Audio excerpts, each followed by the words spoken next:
বারবার ব্যথায় কুকিয়ে উঠছে অনু। ধবধবে সাদা বিছানার চাদরে ছোপ ছোপ রক্ত লেগে গেছে, কিন্তু তাতে বিন্দু মাত্র ভুরুক্ষেপ দেখাচ্ছে না নির্ঝর। সে তার নিজের কাজে ব্যস্ত। নির্ঝরের প্রত্যেকটা স্পর্শে কেবল রাগ আর ক্ষোভ মিশে রয়েছে, একটুও ভালোবাসা নেই। অসহ্য যন্ত্রণা মুখ বুজে সহ্য করছে অনু। অনুর চোখ দিয়ে টুপটুপ করে পানি পড়ছে। আজই নির্ঝরের সাথে পারিবারিকভাবে বিয়ে হয়েছে অনুর।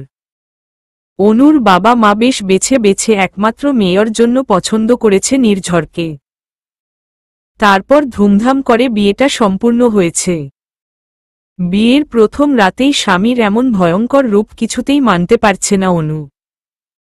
বড্ড কষ্ট হচ্ছে, বড্ড বেশি। রাতের প্রায় শেষের দিকে নির্ঝর ক্লান্ত হয়ে অনুকে শক্ত করে জড়িয়ে ধরে ঘুমিয়ে পড়েছে। কিন্তু অনুর চোখে ঘুম নেই। স্মৃতির আঙ্গিনায় বারবার উকি মারছে কেউ একজন। নিজেকে নির্ঝরের বাহুবন্ধন থেকে মুক্ত করে কোনো রকমে একটা ওড়না পেঁচিয়ে বাথরুমে চলে যায় অনু। শাওয়ারটা ছেড়ে দিয়ে ইচ্ছেমতো কান্না করতে থাকে। যদি না সায়ন অনুকে এভাবে একা ফেলে চলে যেত, তাহলে নির্ঝর নামের এই মানুষটা কখনোই তার জীবনে আসত না, আর না কখনো এভাবে নিজের স্বামীর কাছে। কথাগুলো ভাবতেই অনুর দুচোখ ভিজে ওঠে। অনু কোনো রকমে শাওয়ারটা শেষ করে ওজু করে বেরিয়ে আসে। বিছানার দিকে চোখ পড়তেই দেখে নির্ঝর গভীর ঘুমে আচ্ছন্ন। গায়ে কাঁথাটা টেনে দিয়ে জায়নামাজ আর কোরআন শরীফটা বুকে নিয়ে ঘরের এক কোণে চলে যায়। প্রথমে কয়েক পাতা কোরআন পড়তেই বাহিরে আজানের ধব্বনি কানে আসে। তারপর নামাজ। অনু নামাজ শেষ করে পাশ ফিরতেই চোখ যায় তার ঠিক পাশেই সাদা ধবধবে পাঞ্জাবি পরে নামাজে বসেছেন তার স্বামী নির্ঝর। এতক্ষণ নামাজে এত মগ্ন ছিল যে পাশে কেউ আছে সেদিকে খেয়ালই ছিল না। নামাজ শেষ করে অনু ওঠে দাঁড়াতেই নির্ঝরও ওঠে দাঁড়ায়। তারপর অনুকে একটানে নিজের সাথে মিশিয়ে নেয়। কাছে টেনে এনে কপালে একটা চুমু এঁকে দেয়। তারপর ধপ করে সোফায় গিয়ে শুয়ে পড়ে। ঘটনাটা আকস্মিকভাবে ঘটায়, সবই অনুর মাথায় উপর দিয়ে যায়। কই, এই ছোঁয়ায় তো কোনো ঘেন্না নেই, যা আছে তা হলো ভালোবাসা। তাহলে রাতের ছোঁয়াই কি ছিল? অনু অবাক হয়ে অপলক তাকিয়ে আছে নির্ঝরের দিকে। সে সোফায় একটা বালিশ জড়িয়ে চোখ বন্ধ করে আছে। কি নিষ্পাপ মুখটা! বিয়ে থেকে শুরু করে এতটা সময় নির্ঝরের সাথে থাকলেও লোকটাকে ভালো করে দেখা হয়নি অনুর। আসলে হৃদয়ের মাঝে কেউ লুকিয়ে থাকলে কি আর কারো দিকে চোখ যায়? হঠাৎই অনুর চোখ যায় বিছানার দিকে। বিছানার বেশ কিছু জায়গায় রক্তের দাগ স্পষ্ট। অনুর চোখ আবার জলে ভিজে যায়। এরকম একটা লোকের সাথেই তাকে কাটাতে হবে জীবনের বাকি রাতগুলো। শাড়ির আঁচলটা ঠিক করো। এভাবে শরীর দেখিয়ে আর যার মন পাও না কেন, আমার মন পাবে না। কথাটা বলেই ঘরের দিকে পা বাড়ায় নির্ঝর। সেই ভোর রাত থেকেই অনু বারান্দায় দাঁড়িয়ে আছে। ভোরের আকাশ অনেকদিন দেখা হয় না। সকালের রক্তিম সূর্য আর কিচির মিচির পাখির গান, হালকা বাতাস। অনেক দিন পর এভাবে খোলা আকাশ দেখতে বড্ড ভালো লাগছিল অনুর। সারা রাতে হৃদয়ে যে ঝড় শুরু হয়েছিল তার অনেকটাই শান্ত হয়ে গিয়েছে। মৃদু বাতাসে শাড়ির আঁচলটা বুক থেকে একটু সরে গিয়ে পেটের কিছু অংশ দেখা যাচ্ছিল, ব্যস্তা দেখেই নির্ঝরের এমন মন্তব্য। ভুল করেই তো সরে গেছে, ইচ্ছে করে তো আর দেখিয়ে বেড়াচ্ছি না। আমি কি তেমন মেয়ে নাকি? স্বামী তো পর পুরুষ তো আর নয়, এমন করে বলার কি আছে? কি নোংরা মানুষ আর কি নোংরা চিন্তা ভাবনা তার, ছি। কথাগুলো নিজে নিজেই বলছিল অনু। হঠাৎই দরজার খটখট শব্দে অনু ছুট লাগায় ঘরের দিকে। এত চিন্তার মাঝে অনু ভুলেই গিয়েছিল বেশ বেলা হয়ে গেছে। নির্ঝর ওয়াশরুমে বোধহয় আরেক দফা শাওয়ার নিচ্ছে। বারবার এত শাওয়ার নেওয়ার কি আছে? নিক না, তাতে আমার কি। ও। অনু দরজা খুলতেই ধরফর করে নীরা ভেতরে ঢুকে পড়ে। নীরা হল নির্ঝরের ছোট বোন। কি গো ভাবি, এত বেলা হলো এখনো ঘুম ভাঙছে না বুঝি? ঘুমোলে তো ঘুম ভাঙ্গবে, ঘুমালাম কখন? মনে মনে। কিছু বললে? কই না তো। তোমার বর কই? শাওয়ারে। ও আচ্ছা, তো এবার তোমাদের ভালোবাসাবাসির সমাপ্তি ঘটলে নিচে নামো, মা তখন থেকে তোমার জন্য অপেক্ষা করছে। ভালোবাসা মাইফুট, মনে মনে। কিছু বললে? না তো। ও তুমি খুব মিষ্টি, তাই তো আমার ভাই সেই তুমি তুমি করে একেবারে। কি? মানে কিছু না। আসছি আমি, তোমরা তাড়াতাড়ি নিচে এসো। অনু ভ্যাবাচ্যাকা খেয়ে সেখানেই দাঁড়িয়ে আছে। কি বলে গেল? অনু পেছনে ফিরে তাকাতেই দেখে নির্ঝর দাঁড়িয়ে আছে। চোখ দুটো লাল টুকটুকে হয়ে আছে। বোধহয় এক্ষুনি টুপ করে রক্ত চলে আসবে। নাকের মাথাটাও লাল হয়ে আছে। নাকটা ফুলে আছে। নির্ঝর একদৃষ্টিতে অনুর দিকে তাকিয়ে আছে। অনুর দিকে নয়, অনুর গলায় পড়ে থাকা চেইনটার দিকে। অনুর কেমন ভয় ভয় করছে। কিছু বলবেন? এভাবে কি দেখছেন? অনু একটু পেছাতেই নির্ঝর অনুর হাত ধরে একটানে বুকের সাথে মিশিয়ে নেয়। তারপর অনুর ঠোঁটে ঠোঁট মিলিয়ে দেয়। অনু বারবার ছোটার চেষ্টা করছে, কিন্তু পারছে না। কিছুক্ষণ পর নির্ঝর নিজেই অনুকে ধাক্কা মেরে সরিয়ে দেয়। অনু হঠাৎ ধাক্কায় টাল সামলাতে না পেরে দুম করে গিয়ে খাটের কোণে বাড়ি খায়। কপালে একটু লাগলেও কাটেনি, তবে ব্যথা করছে। এতক্ষণে নির্ঝর ঘর থেকে বেরিয়ে গেছে। অনু বরফের মতো সেখানেই জমে গেছে। কি হচ্ছে তার সাথে এসব? আচ্ছা, যদি সায়ন আমাকে এভাবে একা ফেলে চলে না যেত, যদি বিয়েটা সায়নের সাথে হতো, তখনই কি এরকম কিছু ঘটত? হয়তো না। তবে সে তো চলে গেছে। চলে যাবে কেন? পালিয়ে গেছে। এসবের মাঝে আমাকে একা ফেলে পালিয়ে গেছে, নাকি কেউ তাকে দূরে সরিয়ে দিয়েছে? কিছুক্ষণ চুপচাপ কান্না করার পর নিজেকে গুছিয়ে নিয়ে নিচে নামে। এখন সব কিছুই মেনে নিতে হবে, স্বামী বলে কথা। নিচে অনুর শাশুড়ি, ননদ, শ্বশুর সবাই টেবিলে বসে আছে করছে। বাড়ির সবাই খুব ভালো। তাদের কাছে অনু যেন এক মহামূল্যবান জিনিস।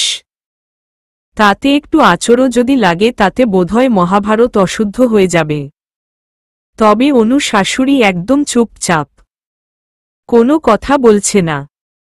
অনুর দিকে একবার ফিরেও তাকাচ্ছে না। নির্ঝরের সাথে গোটা বিয়েতে অনু তার শাশুড়িকে একবারও দেখেনি।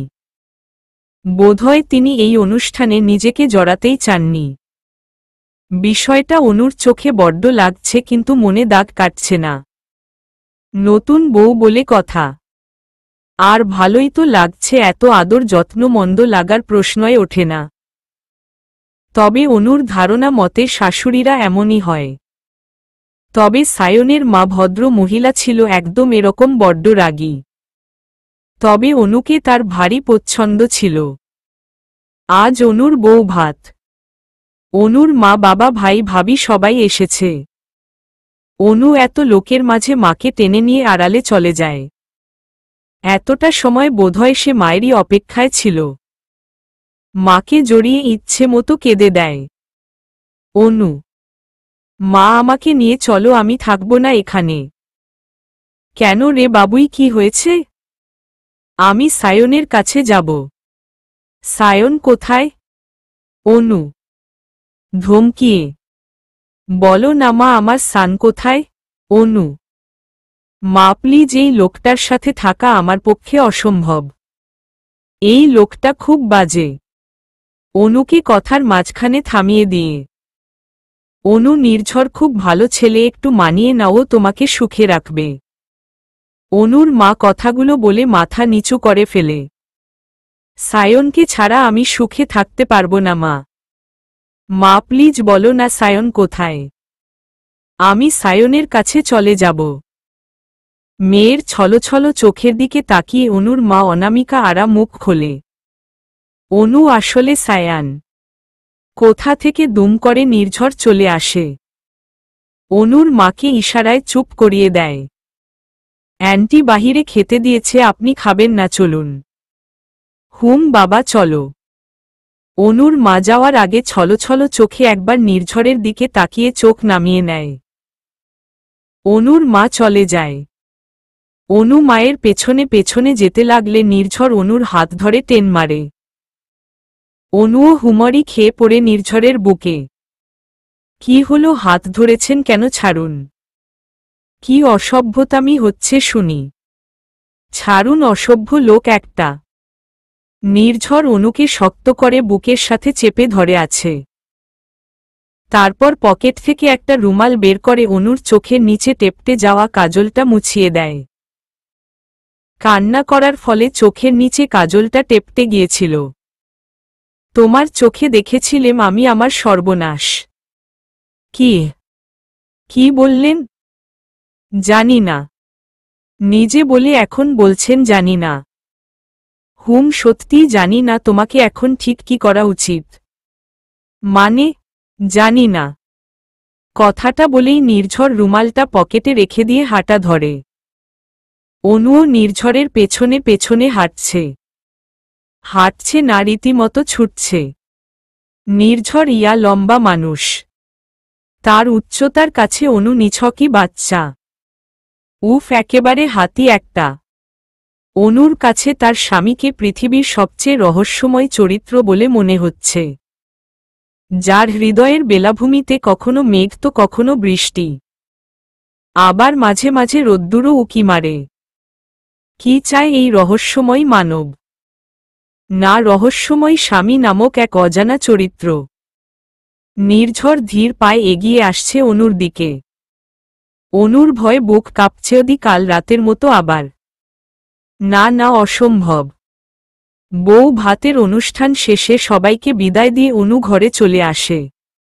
পোশাক পাল্টে বেশ আয়েশ করে বিছানায় বসতেই নির্ঝরের আগমন ঘটে।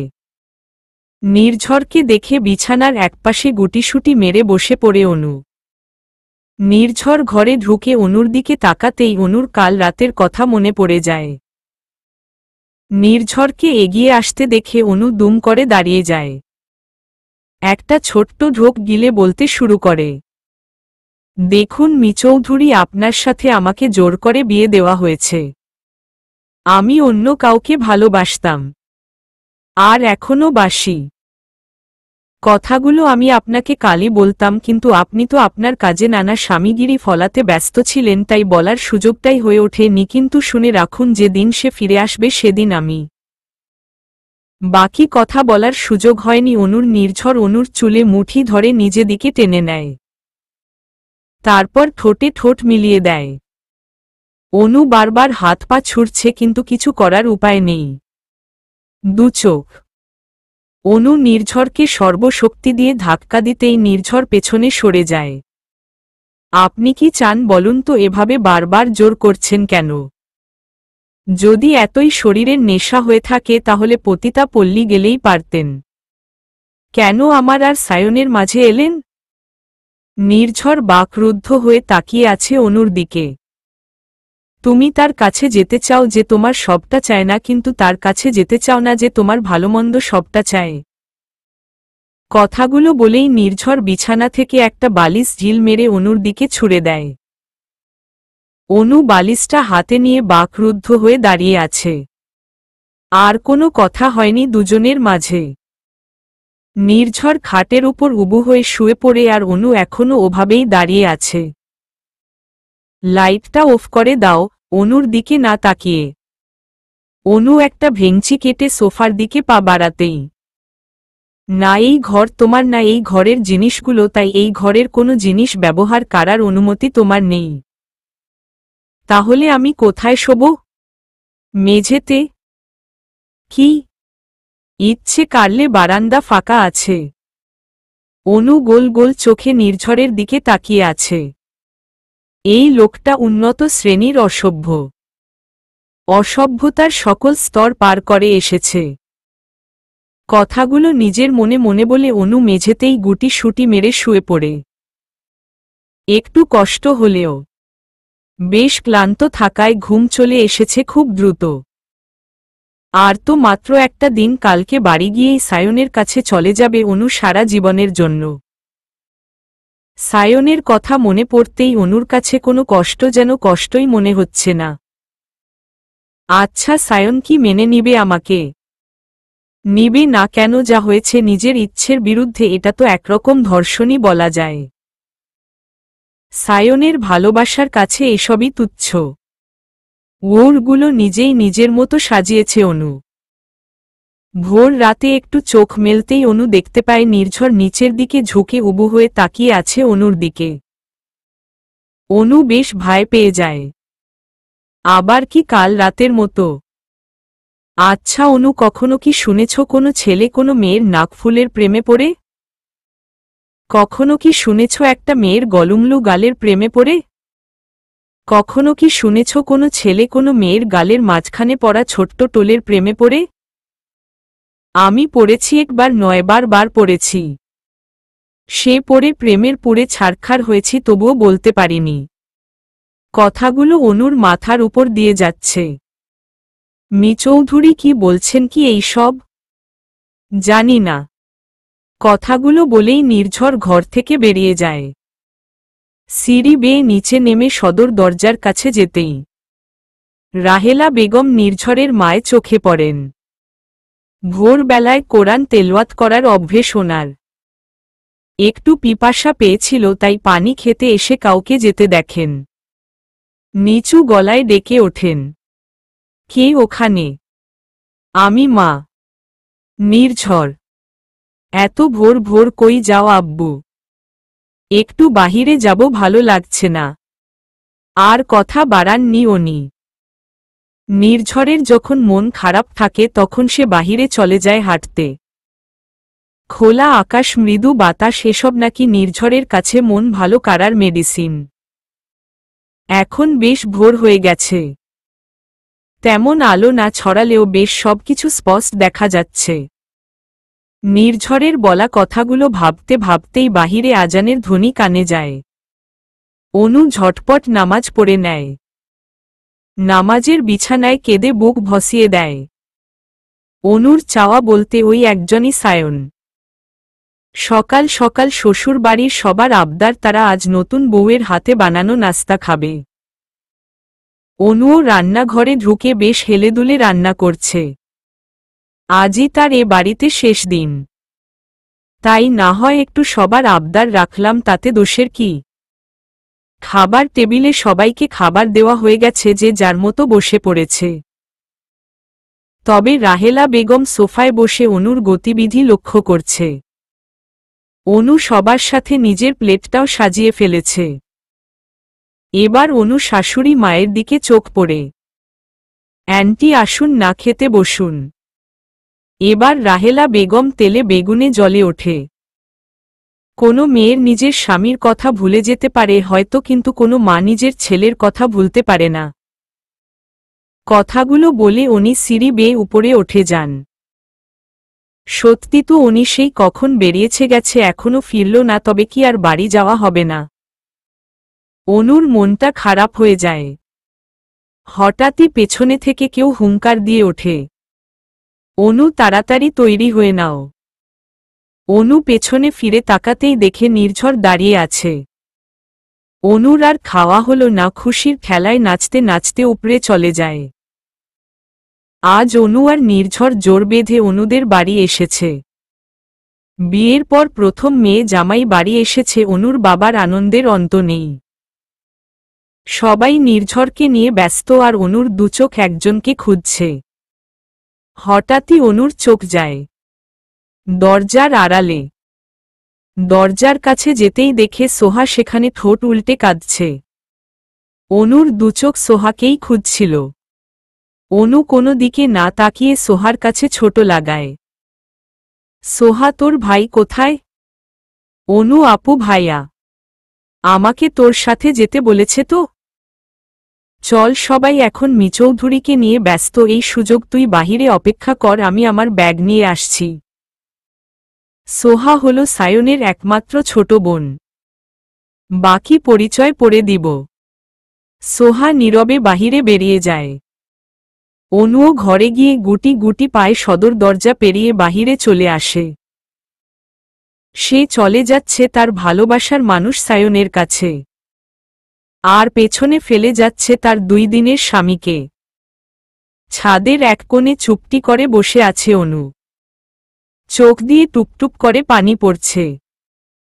এরকম কিছু হবে সেটা তার কল্পনারও বাহিরে। বারবার সায়নের কথা মাথায় ঘুরছে। কই, ভালো তো তোমায় কম বাসিনি, তাহলে এভাবে অভিমান করে ছেড়ে চলে গেলে কেন?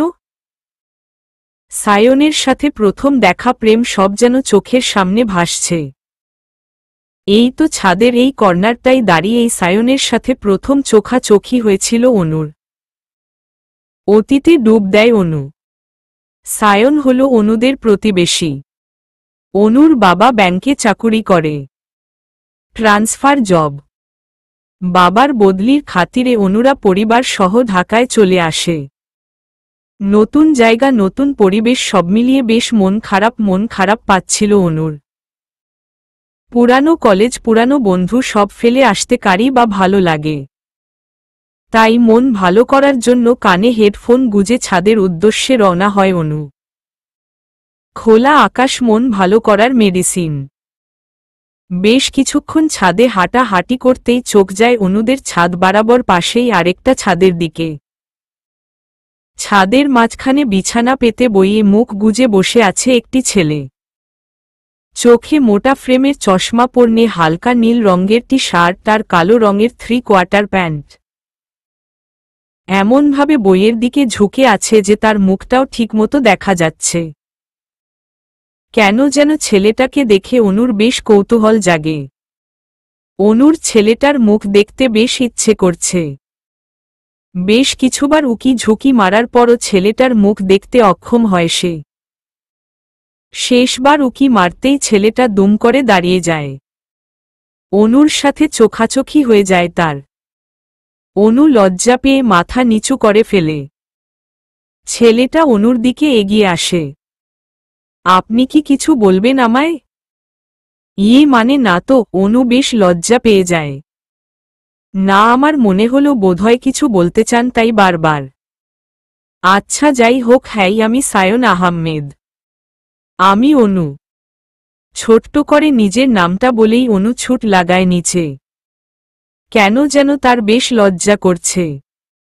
ইস, কি লজ্জা! সায়ন সেখানে দাঁড়িয়েই মুচকি দিয়ে হাসছে। লজ্জা পাওয়া ভালো। লজ্জা তো নারীর ভূষণ। এটাই ছিল অনু আর সায়নের প্রথম দেখা।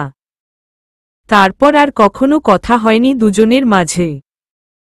তবে দেখা হতো মাঝে মাঝে ছাদের এখানটাই। সায়ন প্রায় ছাদের এ পাশটায় বসে বসে পড়ত। মাঝে মাঝে দুজনের দেখা হতো, চোখাচোখি হতো, তবে কথা হতো না। বাকিটা পরে আরেক দিন বলবো। অতীত কত সুন্দর ছিল।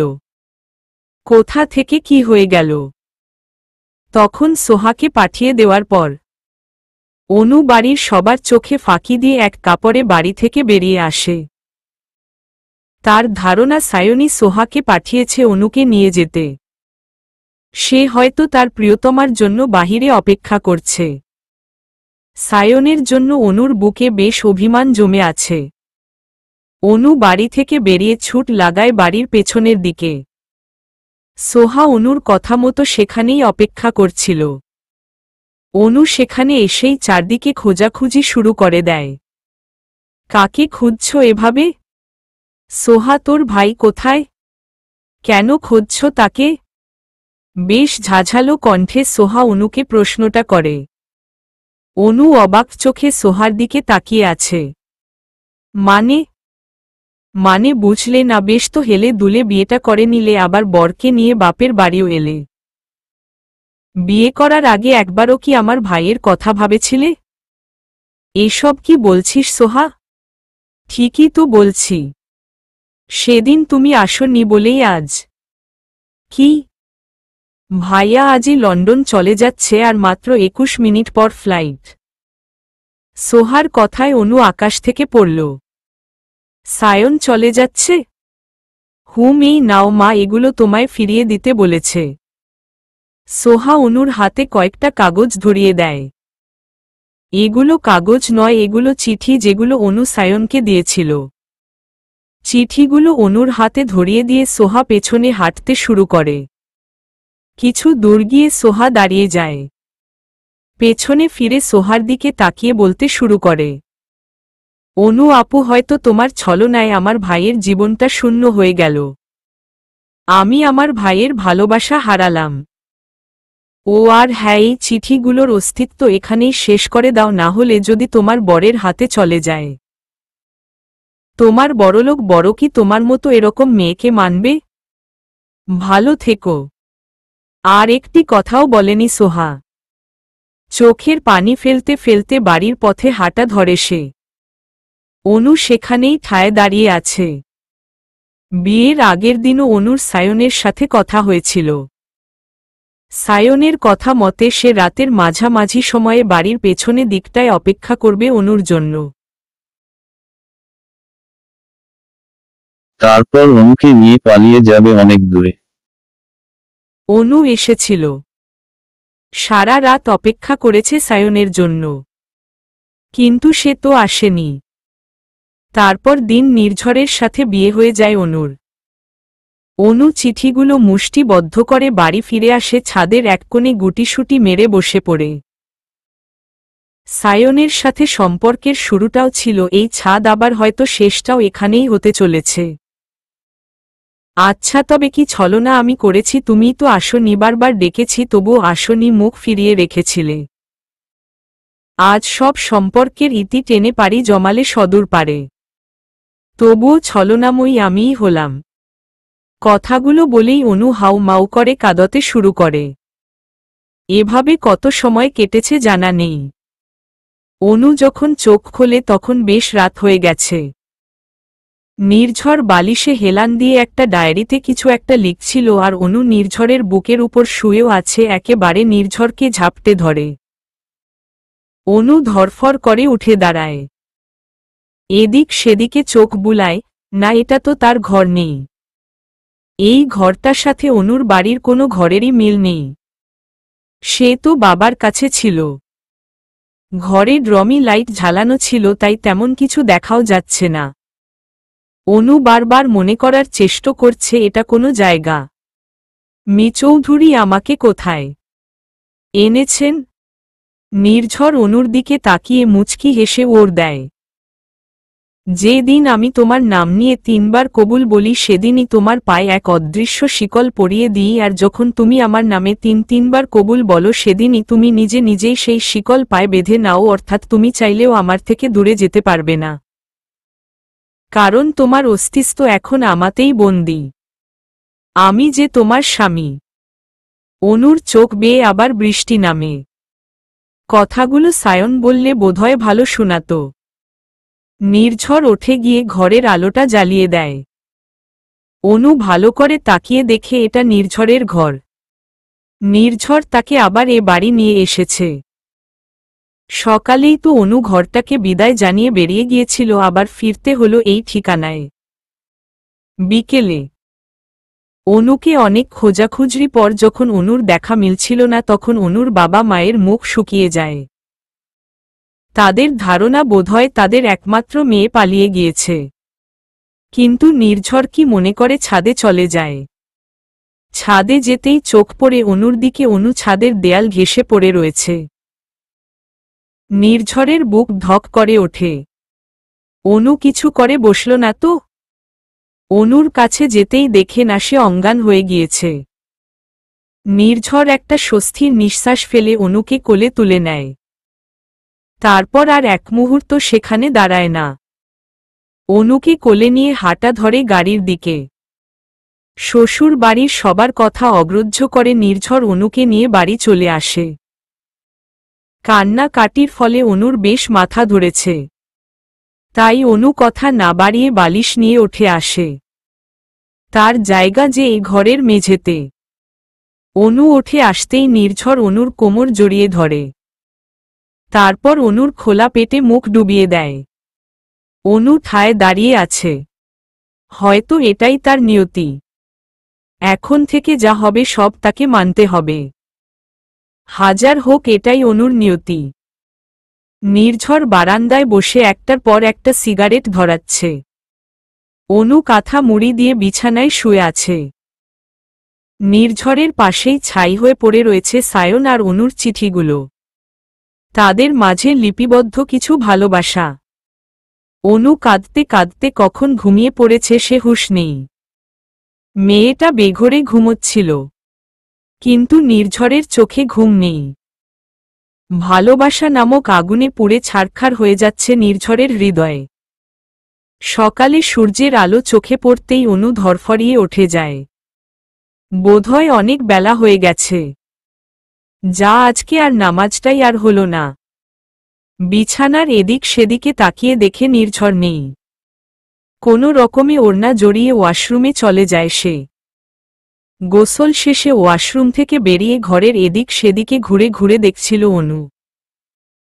নির্ঝরের ছোটবেলা থেকে শুরু করে বড়বেলা পর্যন্ত সব ছবি দেয়ালে লাগানো। কত হাস্যোজ্জ্বল ছেলে, অথচ অনুর সামনে এলেই যেন পৃথিবীর সকল গভীরতা ভর করে এই ছেলের মাঝে। আচ্ছা, সায়নও কি বিয়ের পর বদলে যেত? বিয়ের পর নাকি প্রেমিক প্রেমিক থাকে না, স্বামীতে পরিবর্তন হয়। পরিবর্তন হয় তাদের আচরণের। অনুর এই প্রশ্ন নিয়ে একবার সায়নের সাথে অনুর বেশ দ্বন্দ্ব বেঁধে যায়। সেবার অনু আর সায়নের প্রেমের ৩য় বছর চলছে। তখন মোটামুটি দুই পরিবারের সবাই সায়ন অনুর সম্পর্কের ব্যাপারে জানে। তাদের সম্পর্কে দুই পরিবারের কারোরই কোনো অমত ছিল। রীতিমতো তাদের সম্পর্ক বিয়ে অবধি পৌঁছে গিয়েছিল। দুই পরিবারের কথাবার্তাও হয়ে গিয়েছে। সায়নে পরীক্ষা শেষ হলেই অনুকে ঘরে তুলবে সায়নের বউ করে। সায়ন তখন সিলেটে ইঞ্জিনিয়ারিং 3rd সেমিস্টারে পরীক্ষার প্রস্তুতি নিচ্ছে বিধায় অনুর সাথে কথা খুব কম হয়। সায়ন বরাবরই পড়াশোনায় বেশ মনোযোগী। একদিন মাঝরাতে অনু ফোনের পর ফোন করে সায়নকে। সায়ন তখন মনোযোগ দিয়ে অঙ্ক কষছিল। এত রাতে অনুর ফোনে বেশ বিরক্ত সে, তবুও প্রিয়তমার ফোন বলে কথা। সায়ন ফোনটা কানে ধরতেই অপর পাশ থেকে কোনো কথা নেই, শুধু কান্নার আওয়াজ। অনুর কান্না শুনে সায়নের বুকটা ধক করে ওঠে। কি জানি কি হল। অনু পাখি, কি হয়েছে? বলবে তো কি হয়েছে, এমন কাঁদছ কেন? কাঁদতে কাঁদতে অনু হেঁচকি তুলে ফেলেছে। বলবে তো কি হয়েছে? তুমি বদলে গেছো সান। আমাকে আর আগের মতো ভালোবাসো না। বিয়ে হয়ে গেলে আরো ভালোবাসবে না, তখন তুমি আমাকে ভুলেই যাবে। কি? হুম। তুমি এখনই আর আমায় ভালোবাসো না, বিয়ের পর কি করবে শুনি? কে বলেছে এগুলো? ভাবি বলেছে। মানে কি এগুলোর? মানে বিয়ে করলে প্রেমিক আর প্রেমিক থাকে না, বর হয়ে যায়, তখন তুমিও আমার বর হয়ে যাবে। হুম, তো তখন তুমি আর আমায় ভালোবাসবে না।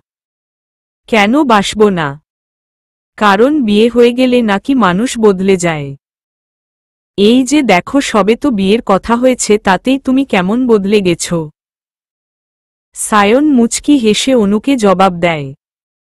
সব সম্পর্কে একটা আলাদা নাম আছে, আলাদা টান আছে। যখন সম্পর্ক প্রেমের থাকে তখন তাতে নানা রকম বাধ্যবাধকতা থাকে, আর থাকে হারানোর ভয়। আর বিয়ে হয়ে গেলে সম্পর্কের নাম পরিবর্তন হয়। পরিবর্তন হয় সেই বাধ্যবাধকতাগুলো।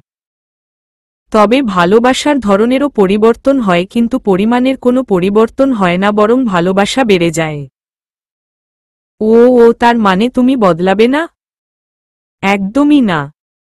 তাহলে ঠিক আছে। অনু হুম। না, কিছু না বলেই ফেলো। কিছু কথা না হয় জমিয়ে রাখলাম। যখন আমাদের টোনাটুনির সংসার হবে তখন শুনাব। কখন? কোনো এক নিঝুম রাতে আকাশে পূর্ণ চন্দ্র থাকবে আর আমার বুকে তুমি। তাই? হুম। আমার সবচেয়ে মূল্যবান সম্পদ হলে তুমি। আমি তোমাতেই আবদ্ধ থাকতে চাই। তোমাতেই করতে চাই বসবাস। অনু চুপ করে সায়নের কথাগুলো শুনছিল। অনু ঘুমিয়ে পড়, অনেক রাত হয়েছে। অনু দুম করে ফোনের লাইন কেটে দেয়। এই ছেলে একেবারে উচ্চ শ্রেণীর আনরোমান্টিক। রোমান্টিকতার কিছুই বোঝে না। অনু গাল ফুলিয়ে শুয়ে পড়ে। তার চোখে এখন নতুন স্বপ্ন। আর মাত্র কয়দিন পর তার আর সায়নের আকদ। এত শত স্বপ্ন নিয়ে অনু ঘুমিয়ে যায় সে রাতে। অতীতের কথাগুলো ভাবতেই অনুর চোখ বেয়ে পানি পড়তে থাকে। কোথায় সায়নের দেখানো স্বপ্ন, কোথায় সায়নের সেই টোনাটুনির সংসার? সব তো সে নিয়ে গেল। অনু দাঁড়িয়ে দাঁড়িয়ে কথাগুলো ভাবছিল, হঠাৎই কাঁধে কারো গরম নিঃশ্বাসে অনুর হুঁশ ফিরে। অনু কারেন্ট শক খাওয়ার মতো দূরে ছিলটকে পড়ে। নির্ঝর অবাক চোখে তাকিয়ে আছে। অনু ছলছল চোখে নির্ঝরের দিকে তাকিয়ে আছে। আপনি কেন বোঝেন না আমি আপনাকে চাই না? আপনার প্রত্যেকটা স্পর্শ আমার কাছে বিষের মতো। নির্ঝর চোখ মুখ শক্ত করে ওর দেয়। সে তুমি চাও বা না চাও তুমি আমার, শুধুই আমার। নির্ঝর হন হন করে ঘরে থেকে বেরিয়ে যায়। অনু চোখ মুখ মুছে নিচে নামে। রান্নাঘরে অনুর শাশুড়ি, চাচি, শাশুড়ি, মোটামুটি সবাই টুকটাক কাজ করছে। অনু সেখানে যেতেই সবাই নতুন বউকে নিয়ে ব্যস্ত হয়ে যায়। সবাই অনুকে এটা ওটা শেখাচ্ছে, শুধু অনুর শাশুড়ি মুখ গোমরা করে কাজ করেই যাচ্ছে। অনু এ বাড়িতে আসার পর থেকে লক্ষ্য করছে ভদ্র মহিলা অনুকে একেবারে নিতে পারছে না। অনু কৌতূহলবশত শাশুড়ির পাশে গিয়ে দাঁড়ায়। অ্যান্টি, আপনাকে হেল্প করে দিই? পাশ থেকে অনুর চাচি শাশুড়ি বলে ওঠে। অ্যান্টি কি বলছো মা? বলো, শাশুড়ি তো মায়ের মতোই হয়। অনুর শাশুড়ি ছোট চাচিকে থামিয়ে ঘাড় না ঘুরিয়ে জবাব দেয়।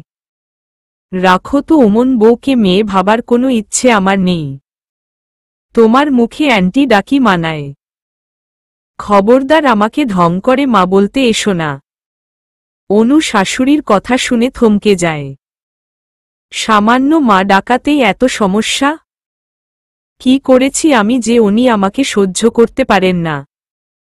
তুমি এখানে দাঁড়িয়ে কি করছো? যাও, নিজের ঘরে যাও। এখানে তোমার কোনো কাজ নেই। অনু কথা না বাড়িয়ে হন হন করে ঘরে চলে আসে। আমারও বয়ে গেছে আপনার ছেলের বউ হয়ে থাকতে, একবার সায়ন ফিরুক তারপর। ফ্ল্যাশব্যাক। সায়নের সাথে সম্পর্কের শুরুটা ছিল বেশ রোমাঞ্চকর। ছোট্ট একটা দিঘির পার, একটা বকুল তলা, কিছু কাশফুল আর একটা ছোট্ট নাকফুল। ব্যাস, এগুলোই ছিল সায়ন অনুর সম্পর্কের মুখ্য উপাদান। সেদিনটা ছিল শুক্রবার। অনুর বাবার কোনো এক গ্রাম্য বন্ধুর আমানত্রণে অনুরা হুট করেই গ্রামে যায়।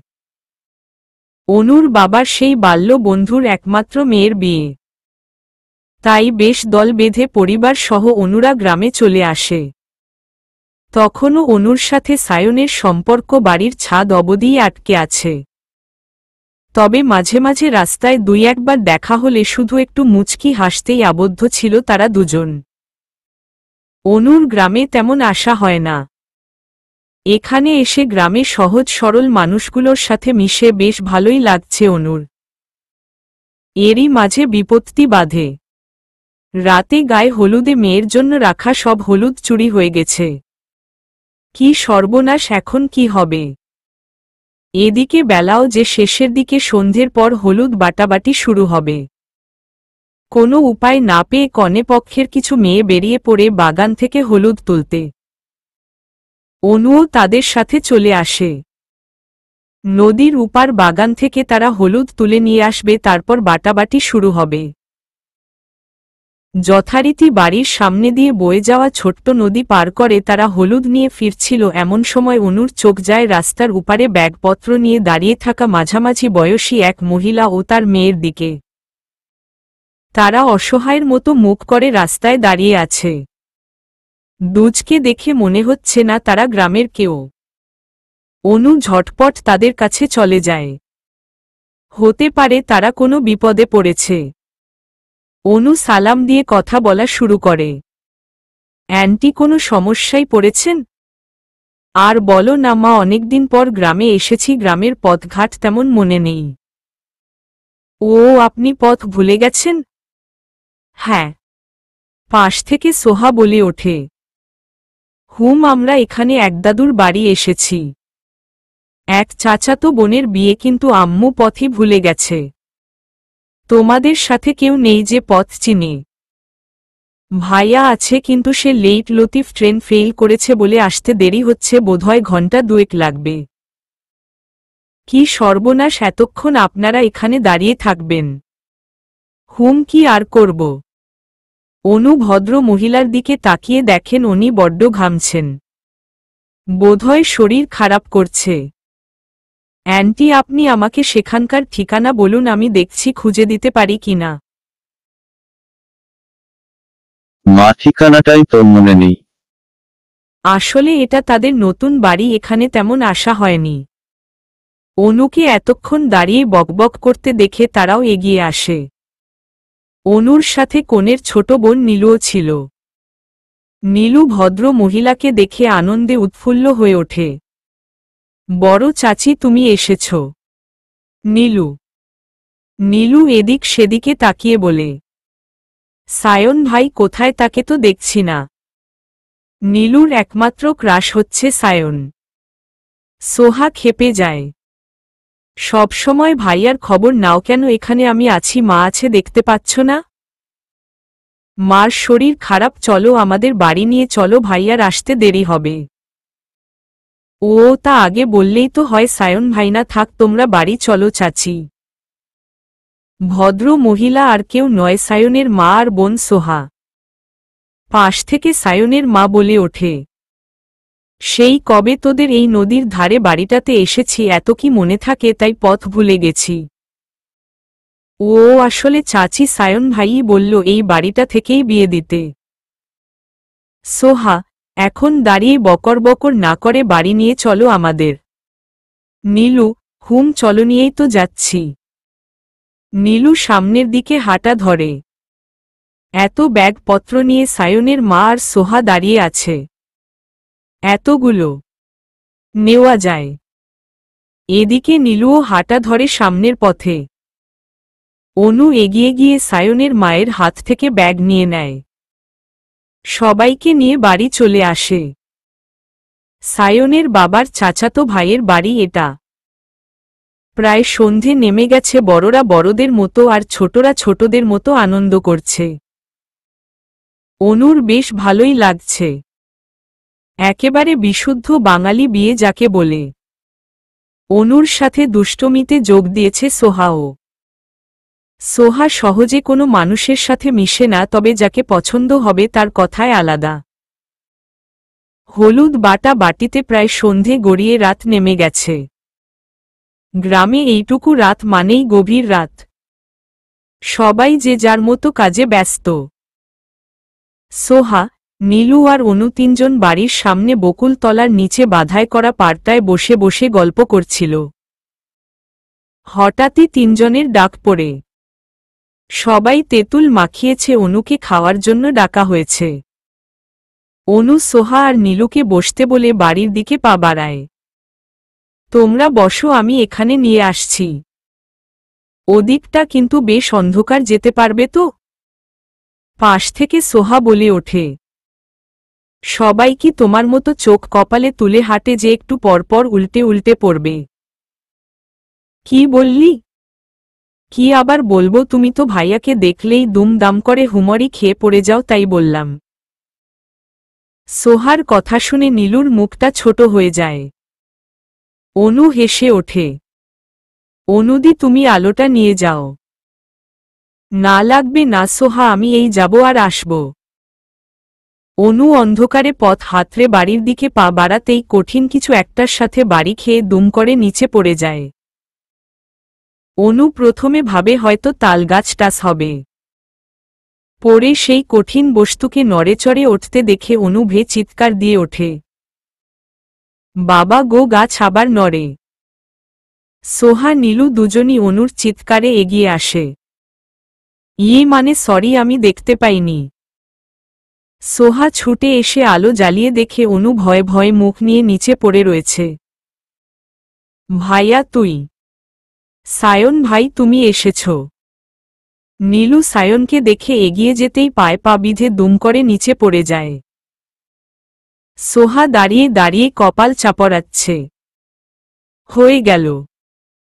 মানুষ সুলাইমান খানকে দেখেও এত হুমড়ি খায় না যতটা তোকে দেখে হুমড়ি খায়।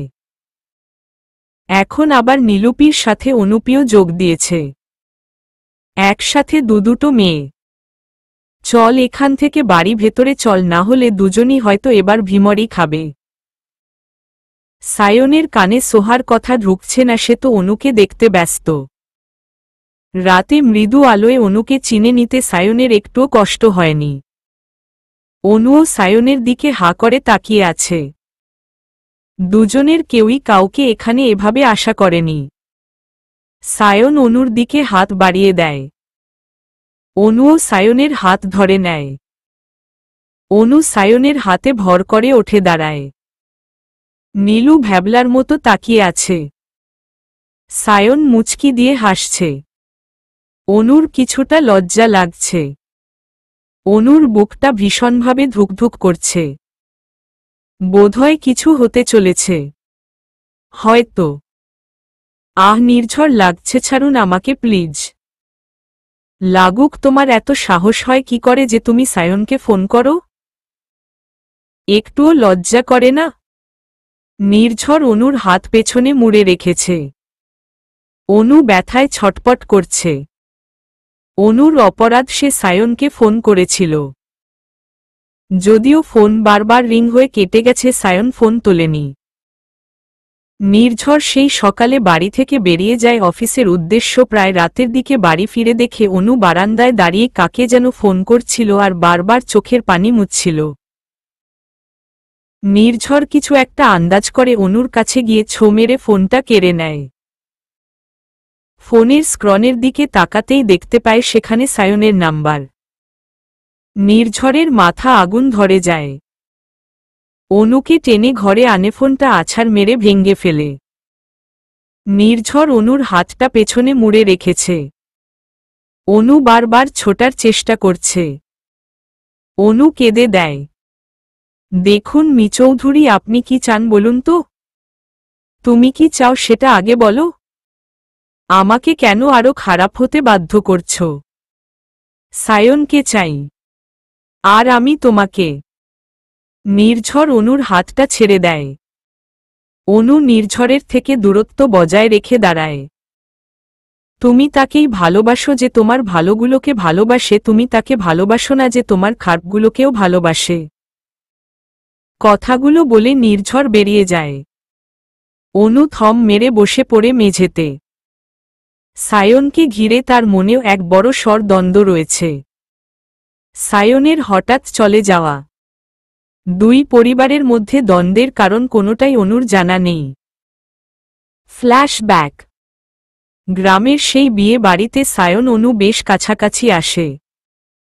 টুকটাক দেখাদেখি, একটু চোখাচোখি আর একটু ভালো লাগা, এক পর্যায়ে ভালোবাসা। অনু সায়ন বাড়ির সামনে বাধাই করা পাড়টায় পাশাপাশি বসে আছে। অনু নিচের দিকে তাকিয়ে হাতে কি একটা আঁকিবুকি করছিল। সায়ন দুম করে অনুর হাতটা ধরে ফেলে। অনু একরকম চমকে ওঠে, সায়নের দিকে তাকায়। সায়ন সেই পাড়ের মেঝেতে হাঁটু গেড়ে বসে। অনুর দিকে কয়েকটা কাশফুল আর একটা নাকফুল এগিয়ে দেয়। জানি না ভালোবাসা কি, শুধু জানি আমার ভালো লাগার আরেকটা নাম তুমি। অনু হা করে সায়নের দিকে তাকিয়ে আছে। জানো, আমি প্রথম দেখায় তোমার প্রেমে পড়েছিলাম। একেবারে যাকে বলে পা পিছলে আলুর দম। অনু সায়নের কথায় হো হো করে হেসে দেয়। কোনো মেয়েকে প্রপোজ করার সময় এসব কেউ বলে তা অনুর জানা ছিল না। অনু সায়নের দিকে হাত বাড়িয়ে কাশফুলগুলো নিয়ে নেয়, কিন্তু নাকফুলের দিকে হাত বাড়িতেই সায়ন হাত সরিয়ে নেয়। উহু, এটা এখন তোমায় নয়, যেদিন তুমি আমার বউ হবে সেদিন নিজের হাতে পরিয়ে দেব। ব্যাস, এটাই শুরু সায়ন অনুর সম্পর্কের। অনুকে সায়নের মায়ের বেশ পছন্দ হয়েছে। সায়নও নিঃসন্দেহে ভালো ছেলে। বাসায় ফিরে দুই পরিবারের মধ্যে সায়ন অনুকে নিয়ে কথাবার্তা পাকা করা হয়। অনুর পরীক্ষা শেষ হলেই সায়নের সাথে আকদ করিয়ে রাখবে। বেশ বছর তিনেক তারা প্রেম করে। দেখতে দেখতে আকদের দিন এগিয়ে আসে। আকদের দিন দুই পরিবারই বেশ সাজিয়ে গুছিয়ে নিয়েছে নিজেদের। সেদিন সকাল থেকেই অনুর শরীরটা কেমন কেমন করছে। একটু পরপর মাথা ঘুরছে, সাথে অসম্ভব পেট ব্যথা করছে, আবার কমেও যাচ্ছে। অনুর ধারণা হয়তো ফুড পয়জনিং হয়েছে। কিন্তু বিপত্তি বাধল যখন আকদের জন্য অনুকে নিচে ডাকা হলো। অনুর হঠাৎ করেই আবার প্রচণ্ড পেট ব্যথা করতে শুরু করল। অনু অনেক কষ্টে নিজেকে সামলে নিয়ে সিঁড়ি বেয়ে নামার সময় মাথা ঘুরে দুম করে পা পিছলে নিচে গড়িয়ে পড়ে। ঘটনাটা হঠাৎ ঘটায় সবাই অবাক হয়ে তাকিয়ে আছে। সিঁড়ি বেয়ে পড়ে অনুর মাথায় প্রচণ্ড আঘাত লাগে। অনুকে হাসপাতালে ভর্তি করা হয়। হাসপাতালের প্রথমবার যখন অনু চোখ খোলে তখন সায়ন অনুর হাতটা শক্ত করে ধরে রয়েছে। তারপর আবার অনু জ্ঞান হারিয়ে ফেলে। কিন্তু পরের বার চোখ খুলে অনু আর সায়নকে দেখেনি, সেই দেখায় ছিল সায়নকে শেষ দেখে। শুধু সায়ন কেন, সায়নের পরিবারের কাউকেই অনু আর দেখেনি। হাসপাতালে বাবা মাকে সায়নের কথা বললে সবাই যেন মুখে কুলুপ এঁটে বসে আছে। কেউ সায়নের নামও মুখে আনছে না। ব্যাস, তারপর সব কেমন পাল্টে গেল। এবাড়ির কেউ আর সায়নকে সহ্য করতেই পারে না। এখানে সায়নের নাম নেওয়াও মানা। অনু সায়নের সাথে অনেক যোগাযোগ করার চেষ্টা করে, কিন্তু তাতে কোনো লাভ হয় না। সোহাটাও আর অনুর আশেপাশে আসে না। একরকম হওয়া বিয়ে ভেঙ্গে যায়। তারপর নির্ঝরের সাথে অনুর বিয়ে ঠিক করা হয়। এ বিয়েতে অনুর কোনো মতো ছিল না। বাড়ির সবাই একরকম ধরে বেঁধে অনুকে বিয়েটা দেয়। অবশ্য বিয়ের 2 দিন আগে অনুর সায়নের সাথে কথা হয়। সায়ন অনুকে নিয়ে পালাতে চায়। বিয়ের আগের দিন অনু সায়নের বলা ঠিকানায় চলে তো আসে, কিন্তু সায়ন আসে না। অনু সারা রাত সেখানে অপেক্ষা করে, কিন্তু সায়ন আসে না। পরদিন ভোরবেলা অনুর ভাই অনুকে খুঁজে নিয়ে এসেছিল। তবে ইতিমধ্যে সারা বাড়ি কথাটা ছড়িয়ে পড়েছে কনে নাকি পালিয়েছে। তবে এই গুজবে নির্ঝের সাথে বিয়েটা ভাঙ্গেনি। সায়নের হঠাৎ পরিবর্তনের কারণটা অনুর আজও অজানা। তার ধারণা হয়তো এর পেছনে তার ভাইয়ের কোনো হাত আসে, সে যে সায়নকে দুচক্ষে সহ্য করতে পারে না। তার নাকি প্রথম থেকেই নির্ঝরকে পছন্দ। তবে অনুর ধারণা কতটুকু সত্য তাও অনু ভালো করে জানে না। এখন বর্তমানে আসা যাক। প্রায় রাত গড়িয়ে ভোর হতে চলল, নির্ঝরের কোনো খবর নেই। অনুর মনে শুধু একটা কথাই ঘুরছে, এই লোকটা বারবার কি বলতে চাইছেটা কি? অনু বারান্দায় পায়চারি করছে, এমন সময় বাড়ির গেট দিয়ে একটা গাড়ি ভেতরে ঢুকছে। এটা নির্ঝরের গাড়ি। অনু একটু উকি ঝুঁকি মারতেই দেখে গাড়ির ড্রাইভিং সিটে একটি মেয়ে বসা। মেয়েটি নিজে গাড়ি থেকে নেমে নির্ঝরকে দরজা খুলে দেয়। নির্ঝরের ডান হাতে বড় ব্যান্ডেজ। মেয়েটি নির্ঝরকে ধরে ধরে ভেতরে নিয়ে আসছে। নির্ঝর কেমন খুঁড়িয়ে খুঁড়িয়ে হাঁটছে। এই দৃশ্য দেখে অনুর কপালে কিঞ্চিৎ ভাঁজ পড়ল। বাড়ির বেলটা বাজছে। অনু ছুট লাগায় দরজা খুলতে। অনু দরজার কাছে যাওয়ার আগেই নির্ঝরের মা গিয়ে দরজা খুলে দেয়। মেয়েটি নির্ঝরকে সোফায় বসিয়ে রেখে নির্ঝরের মাকে গিয়ে জড়িয়ে ধরে। অনু মেয়েটিকে ঘুরে ঘুরে দেখছে। কোথায় যেন দেখেছিল মেয়েটিকে, কিন্তু কিছুতেই মনে আসছে না। মেয়েটিকে কোথায় যেন দেখেছিলাম। চলবে।